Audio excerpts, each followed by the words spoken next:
Good afternoon, and thank you all for coming. We have so many great speakers and so much great content at Talent Connect that we're very grateful that you've chosen to be with us here this afternoon at this session. My name is Alexis Smith, and I lead marketing for LinkedIn Canada, and I am extremely excited for today's session as well. There's a little bit of bias here, conscious bias for our next speaker. So quick show of hands, are there any marketers in the room?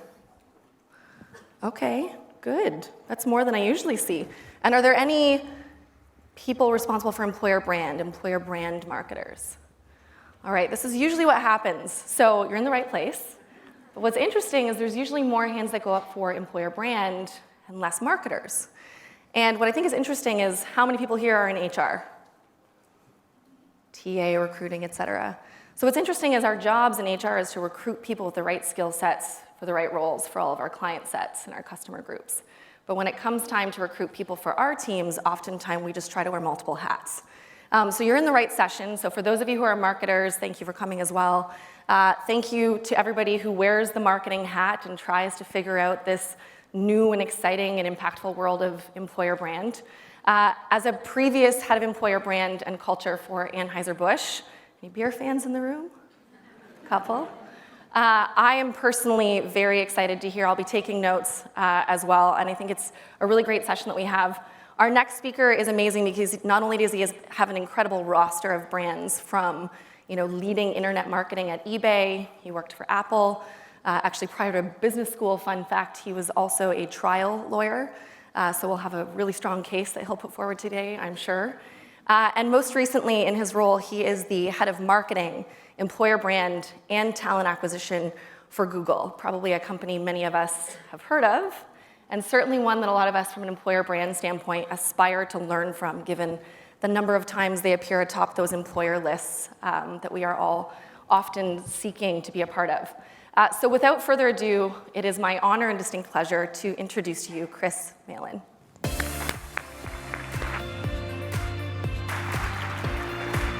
Thank you very much. Thanks. It is great to be here at Talent Connect this year. An amazing week of education and inspiration. There's a lot to talk about, so let me just jump right in with a quick introduction of myself. I've been fortunate enough to lead employment marketing at Google for a number of years.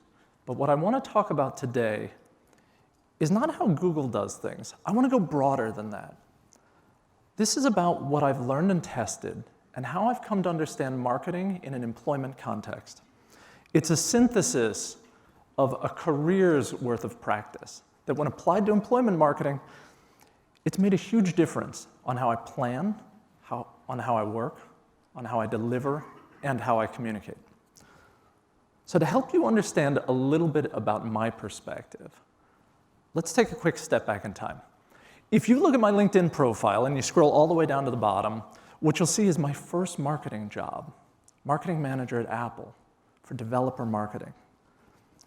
Now that's attracting people to dedicate a part of their lives to build something with us. Sounds a lot like employment marketing, right? Well, what you'll see there, as you dig deeper below the headline, you'll see all the standard resume items, numbers, accomplishments, statistics, maybe a couple action verbs. But what LinkedIn won't tell you about is my very first day at Apple, May 15th, 2000. Let me set the scene. It was the first day of our Worldwide Developer Conference, a conference filled with my new core audience. I fly in from the Midwest. Uber and Lyft don't exist yet. I grab a cab, get down to San Jose Convention Center.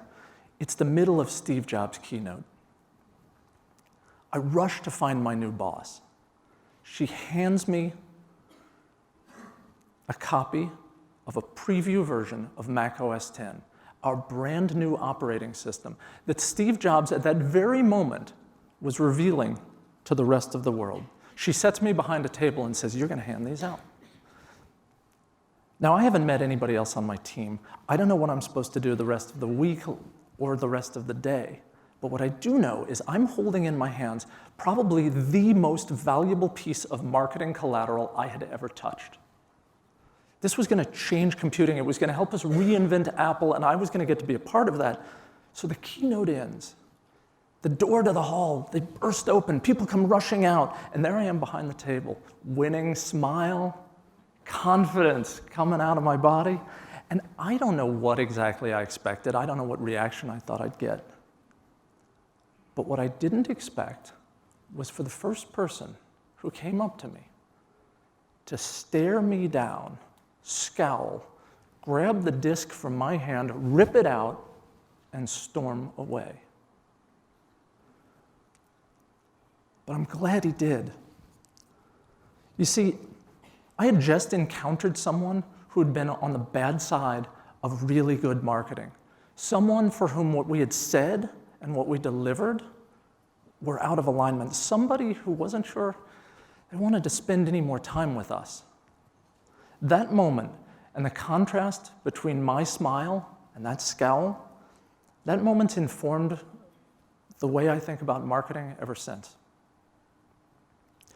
It taught me how high the stakes can be in marketing, and it's led me to think about marketing more effectively and more efficiently by understanding really where people are and meeting them there.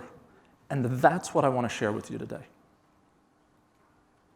So today I'm going to illustrate the framework that informs my approach to employment marketing, and I hope you can see how this framework can be used to refine your own strategy and approach.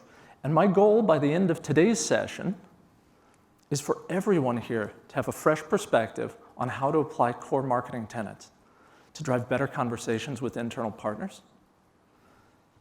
to lead with greater influence inside your organizations, and to deliver stronger, more powerful results, both for your company and for our future employees. So often marketing is focused on who and what.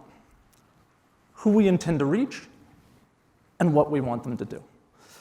But that first day, that encounter, that scowl, taught me that often we need to go beyond who or what to where. Where are the candidates we seek? Not geographically, but where are they in their journey with us? And how can we meet them where they are? Well, whenever we're trying to understand where something is, the first thing that's helpful is a map. So let's map the candidate market. We'll walk through this 3 different times so that you can understand the different perspectives that can be applied to this same framework. First, there's 2 components. We'll map them from low to high. Pretty straightforward. Intent to find a job, right? Is somebody comfortable where they are? Or are they ready to go? Second, is their intent to work for our company? Would they be super excited like they just won the lottery? Or a lot less so, like, I don't know, at least it's a paycheck. Or even worse, are we not relevant to them at all? So if we map these from low to high, we end up with 4 quadrants. You can see I was a consultant at one time. And in each one of these quadrants, the important thing to recognize is that in each one, there's a specific question that we need to help candidates answer on their journey with us. In the top right, we've got those who have a high intent to work for or at least apply to a job at our company, and they're in the job market. So the question they need answered is, why not? After all, I like the company and I'm looking for a job. The marketing we do here is about being present at a moment of interest, a moment of discovery. Our goal is to collect demand that already exists. They're looking for work with us, right? So boom, we're there. Right place, right time. Sometimes, though, that means we have to be present all the time. A classic example of this is mattress advertising. So stick with me for a second. In the old days, people would get the Sunday paper. Sunday paper would come in and there'd be a huge section of flyers, advertising all sorts of different things, and you'd rush through those to get to the color section of the comics, right? That's Sunday, the color section of the comics. Every Sunday in those flyers would be an ad for a mattress sale, and you wouldn't notice it, not consciously. The modern equivalent is probably the podcast ad, right, for Casper or Helix that you skip right by. I don't know, use code TC2019 to get a discount. That's not a real discount, by the way. but you skip right by it, right? Consciously, it's not part of what you're doing. Until one morning, you wake up tired. And you think, oh, I need a new mattress. And on that day, you open the paper, and you think, wow, how fortunate I am. There just happens to be a mattress sale today. Now, that ad didn't create your demand, but it was there to capture it. It was there at the moment of need. I mean, why not? I need a new mattress. And I have the sense that I've seen this brand somewhere before. To the left is our second quadrant. Here are the brand believers. Okay, these are the folks who have high company affinity, but who aren't quite in the job market right now. For them, we have to answer the question, why now? They could be content in their current job, or they might think they're not ready to apply with us.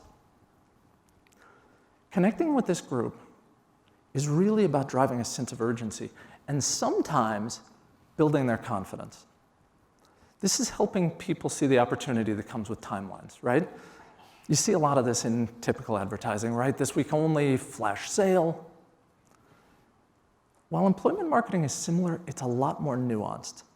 So here, helping someone recognize the right time might be around macro events, say a specific time of year, campus recruiting season, for instance, graduation for student hires, or personal events. Isn't it time you made a change? Or it might be around a specific opportunity at our company that our audience knows will be filled pretty soon. In building confidence, it can be about the confidence in our audience that they could be successful if they just tried. Letting them know that now is a good time because they're ready for the interview, they're ready for our process, and they're ready to do a great job with us. Now, the third group, this one's interesting because they're actively searching, but they might not immediately consider applying to our company. For them, the question really is, why me? Now, years ago, when I was first thinking about this, I had originally written this as why our company. But that was wrong. It was wrong because it focused on promoting us, not on meeting them where they are. And as you all have just seen from my first day at Apple, that can be a really dangerous mistake. Why me at your company forces us to connect the needs of a candidate with what we have to offer. For this audience, we need to be relevant, and we need to be desirable, so much so that they intend to apply.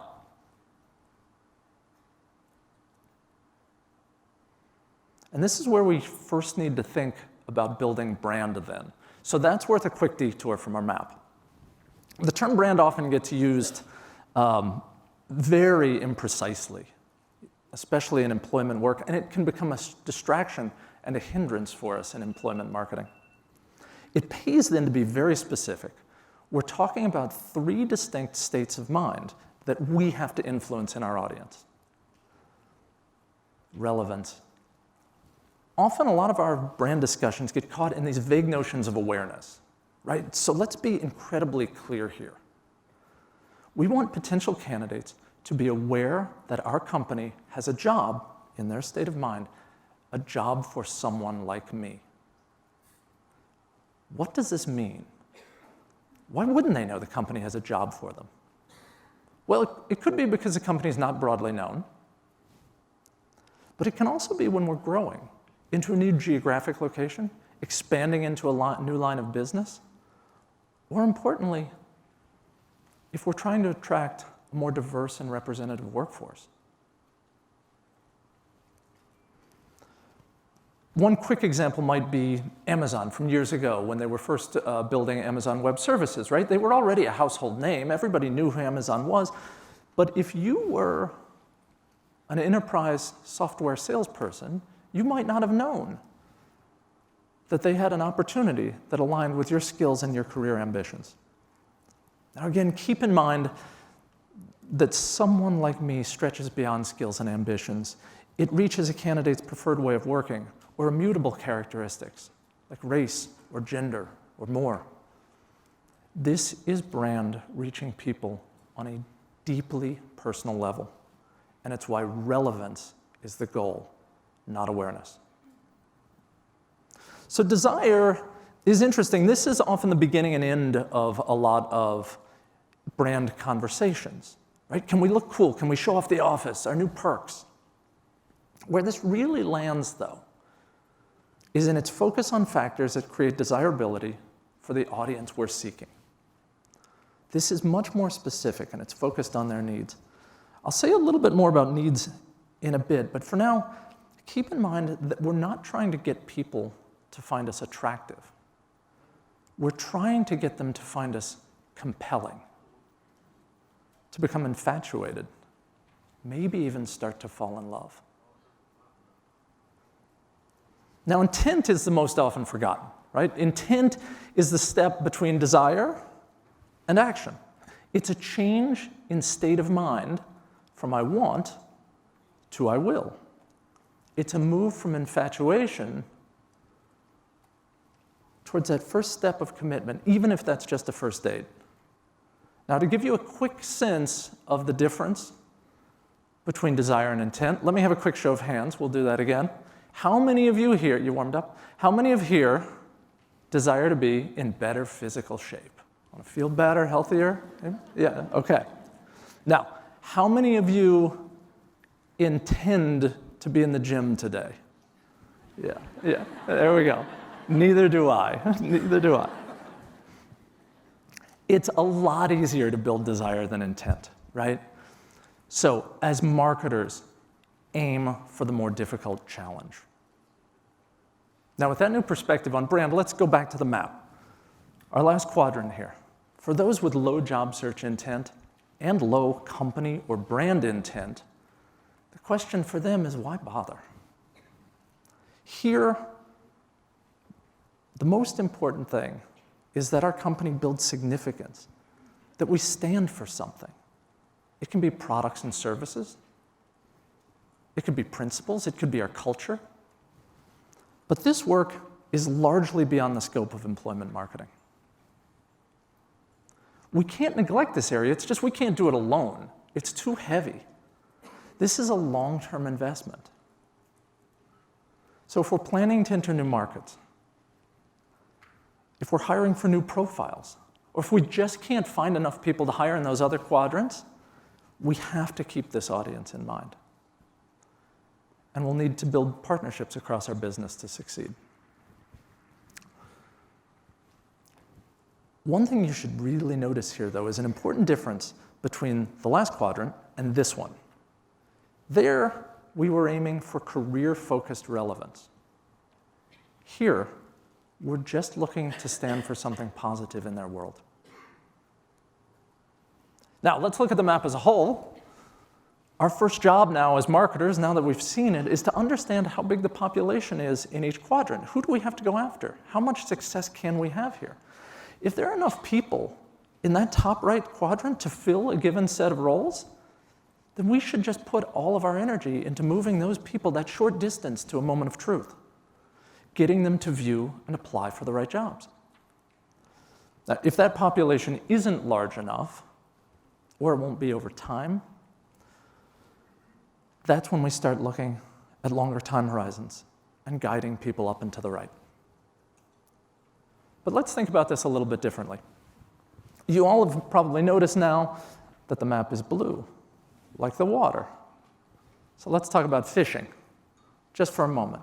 If we need to catch fish to feed our family, we'll fish in the water closest to home first, before venturing out into more distant seas, right? But how are we going to know if there are enough fish, or how far we're going to need to go? That becomes the driver of our strategic decisions.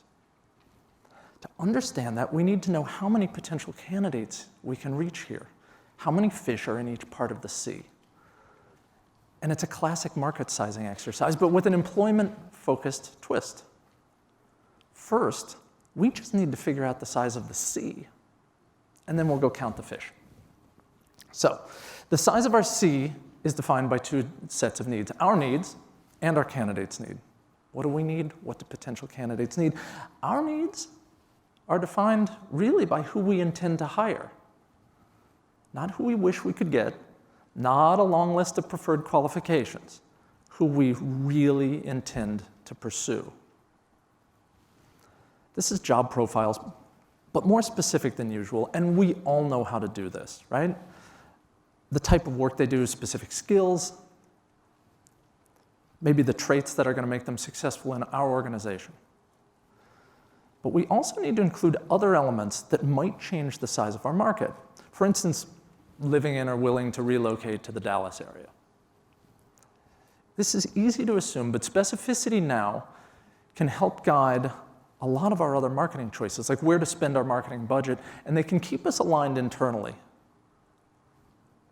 As talent acquisition leaders, everybody in this room knows how to do this and does this all the time. But the key here is to be very specific, to document it, to write it down, and validate it in your partnerships with your leaders and key stakeholders.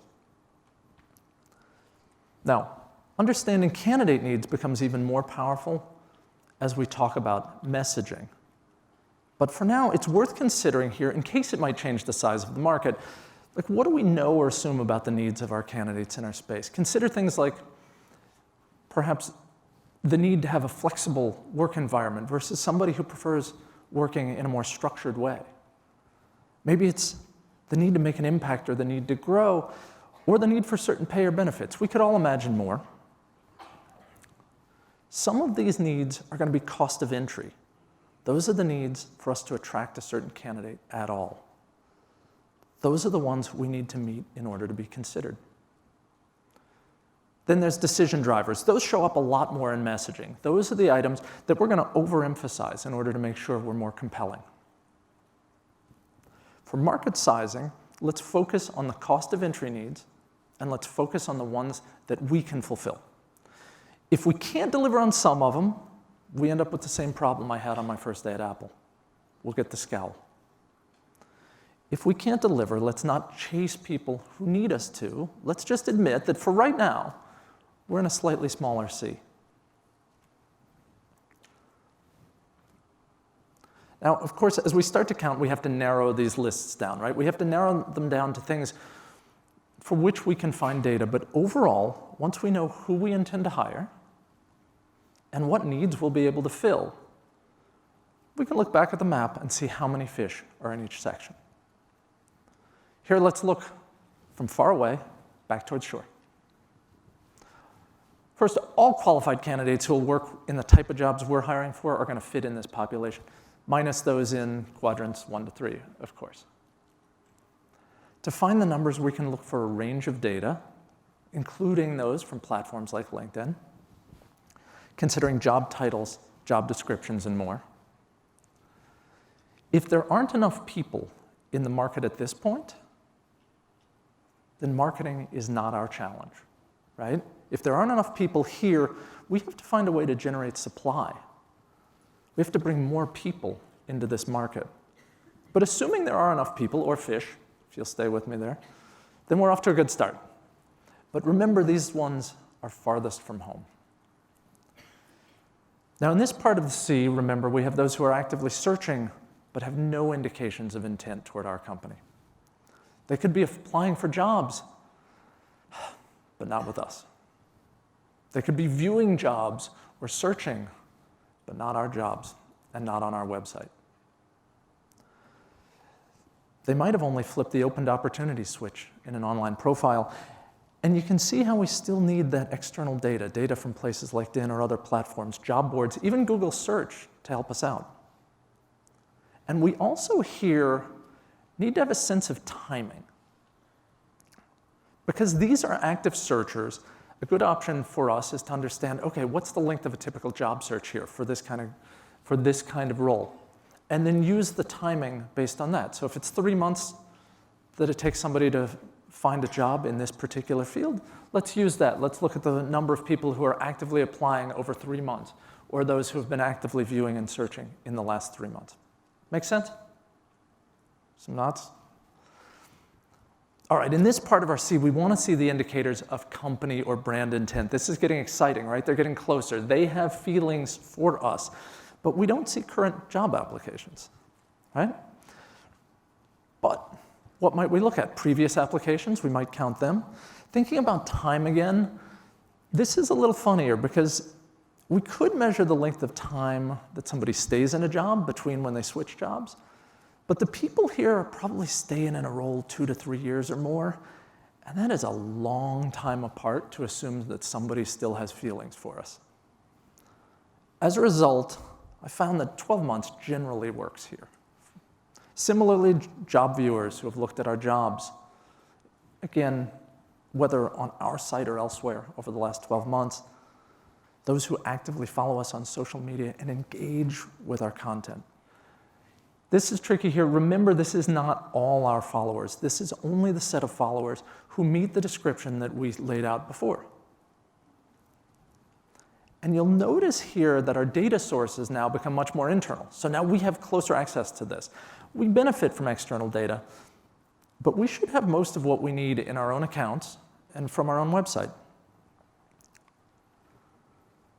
But now we're getting closer to home, right? That's fantastic. This is where we want to fish, but the population here has to meet our most narrow definition. But they are also the easiest to see. They need to demonstrate every trait from quadrants 2 and 3, right?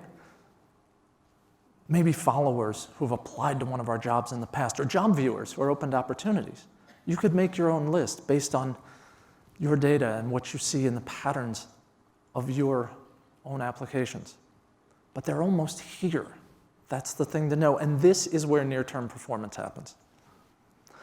If you pull all of this data together, here's a quick example of how the talent market might look for a particular role. This gives us a sense of how many people there are available for us to pursue. And if 5,000 are close to shore enough, maybe we don't need to go that far. But what if it's hundreds, not thousands? How might that change things for us? Well, it depends on how many we really need to hire, and more than that, how good we are at bringing that 500 home. In an emerging space, there might only be 5, 9, 32, and 54 people in the world. Now, at that point, this is less about scaled marketing and much more high touch, right? So you might notice that the numbers here conveniently add up to 100. So everybody can have, did anybody get that? So you can get a sense of percentages as well really quickly, right? There are exceptions, but generally more than 80% of the market is actually going to be in quadrants 3 and 4. That shouldn't be surprising though, since we all know that the open ocean is a lot bigger than the water that's close to home. And with that large an opportunity down in 3 and 4, you can see how important it is to nurture our audiences over time, because that's what helps move them from 3 and 4 up to 1 and 2. But that's a long-term effort, right? And because that's a long-term effort, you can see how critical it is to have the best catch close to home. If we miss that chance, if we don't catch those fish, frankly, we can fail. So let's talk about how to succeed, right? Let's do that. Let's look at the map one last time and get more tactical. Remember again, people in this quadrant have high job search intent and high company or brand intent. So our job is to be in front of them at the moment of readiness, a moment of discovery, a moment of truth. Our job is to collect demand. Some of these people are going to come straight to our career site. When they arrive, be ready for them with a strong message, highlighting important jobs, sharing compelling and inclusive job descriptions. This is like welcoming them into a boutique store, right? They've chosen to come shopping with us, so we need to make them feel at home. Show them around, lead them to what they want, and get out of their way for a conversion. Job descriptions really are the moment of truth here. Potential candidates must see themselves, their needs, their aspirations, and their capabilities in these descriptions. When they're qualified, they must recognize themselves and have the courage to apply. This is why inclusive language is so critically important in job descriptions. since otherwise great candidates will edit themselves out of our process. Now, if potential candidates don't come directly to our site, then we have to go be present where they want to find us. This is like making sure our product's on the shelf where they like to shop. So imagine we sell toothpaste. If our toothpaste isn't on the shelf at the store where our candidates like to buy toothpaste, we're missing out. But in employment, this means distributing our jobs on general job boards, maybe like LinkedIn, specialty job boards when relevant. And just like in retail, we don't only want to be present on the shelf. We want to actually be promoted in the store, right? We might want the special sign at the end of the aisle or something right by the checkout line, by the cash register. So if we need increased volume, promotion on those sites where we distribute our jobs can be really effective. Think about those picture yourself ads. Of course, I'm from Google, right? There are many people who begin their search on search engines and search platforms, so being discoverable there is critically important. Both organic search and paid search work really well, but here, paid search should be focused on branded keywords, things like Domino's pizza delivery job instead of just pizza delivery job. And that's because, remember, we're harvesting brand intent at the moment people express it. Finally, use conversion-focused messaging on our social media accounts. I mean, after all, if people are interested in working with us, they may be following us. But we need to invite them in, being very clear what we're asking. View a job and apply. After all, they're in the market and they like us, so why not? Remember that mattress ad? You skipped it, you skipped it, you skipped it, and then it caught your eye the day you needed it. That ad ran every week, and it was worth it. And that's the dynamic here. Just like fish move around the sea, people move in and out of quadrant 1 all the time. So consistency of presence is essential. For common roles with large brands, if they deliver really well here and consistently, much of the work is done. But for all of us, if we don't deliver well here, everything else we do will yield less and cost more. So, next quadrant, if people are fans but haven't applied, we talked briefly about this before, there's usually 2 reasons. Either they don't think the timing is right, or they don't think they're ready to make it through our process. To get them through timing, build campaigns across multiple touch points, focused on tapping into moments. I mentioned macro and micro moments before. When people are more ready to consider something new. For macro, think of Halloween candy ads, right? Think of the ads for televisions before a big broadcast event every year, like the Super Bowl here in the US. It's seasonality. Now we can start, as employment marketers, we can start with our own assumptions about seasonality. But what I'd suggest is look at your own hiring data, look at your application flow data, and look for the seasonal patterns in that data, and then build your campaigns to amplify those. Micro moments get a lot more personal. Think about times when people reflect themselves on the passage of time. Birthdays, work anniversaries. If you've ever seen jewelry ads for wedding anniversaries, you know the kind of advertising that aims at those moments. Messaging across this entire quadrant stretches truly from it's a great time of year to start something new to what I mentioned before, the much more personal, isn't it time that you made this change? We also need to build confidence in our audience. Some don't even think they're ready to make it through our process. Think back to early dating for a second. Okay, that's long enough. Think about the courage it can take to ask someone out who you'd really like to get to know. For some of our biggest fans, that's exactly what applying to us can feel like. And since this quadrant is so filled with fans, right? Social media becomes incredibly powerful here. The storytelling we do here needs to show people like them making it into our company and then making a difference. We should also provide guidance, help. How do you make it through our process? What are our interviews like? And other confidence-building support, helping them feel like they can do it. Finally, this is also a place where we need to think about audience nurture, building the relationships that will encourage others to carry our messages forward on our behalf. Just remember, timing is everything. We're picking the times when we want to do promotions, right? And we're helping our audience see that now is a good time for them to apply because the moment is right and because they're ready.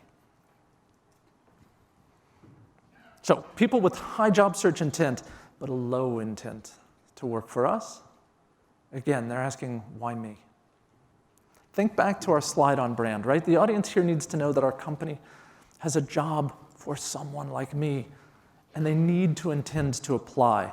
The most straightforward thing we can do here is be present where they look to find jobs. This is different from a few slides ago when we were present where they wanted to find us. In quadrant 1, we wanted to be where they'd expect to find us. Here, we might actually show up in places that surprise them. So we'll be present on job boards where they search. Specialty job boards will take on a lot more importance. We'll participate in community sites where people ask questions and get answers and congregate around topics in their field. In quadrant 1, we used branded keyword search to reach people who are considering a job at our company. Here, we'll move to non-branded keyword search.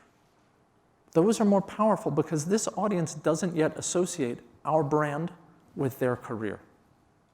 Imagine, as a quick example, like shoe designer job instead of Nike shoe designer job. We want to promote thought leadership in our industry and in fields related to our desired candidates.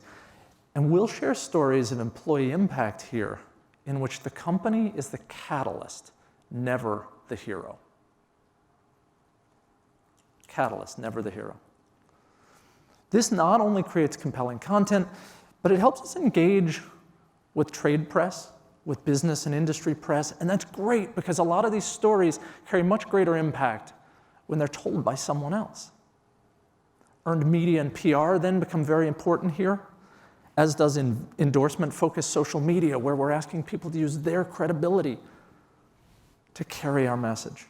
That audience we built in quadrant 2, they're a big part of our success here in quadrant 3. Through all of this, we have to reflect the market needs that we discussed earlier so that our audience sees someone like me in everything we do.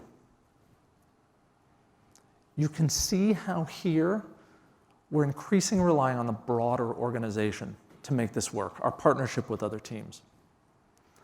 And through it all, remember that this question is front and center, especially since here employment marketing is creating a pathway into our companies for people who might not otherwise find it. Often, this is a population representing a diverse array of incredible talent. Remember, this is not about helping people see us more clearly. This is about helping them see themselves with us.